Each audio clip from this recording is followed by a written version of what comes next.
Екібастұз қаласы алдыңғы қыста күзде қандай апатты жағдайға тап болған, жылусыз қалған бәріміз білеміз. Осы қыста тағы қайталануы мүмкін бе?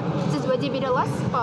Жоқ, сіздер жылуда отырасыздар, ыстық су болады, жылу болады деп өз облысыңыздың тұрғындарына. Әрине уәде беремін. Екібастұз осы қыста тонбайды? Жоқ, тонбайды. Енді Екібастұзда қаласында өздеріңізге қысқаша мен мәлімет берейін. Жалпы 400 шақырым жылу желілері бар Екібастұз қаласының. Жылу желілерінің ұзындығы 400 шақырым. Биыл осы жазда біз 65 шақырымға жөндеу жұмыстары жүргіздік. Бұндай ауқымды жұмыс Екібастұз салынғаннан бері істелінген жоқ, ешқашан. Екібастұз салынды 57 жылы.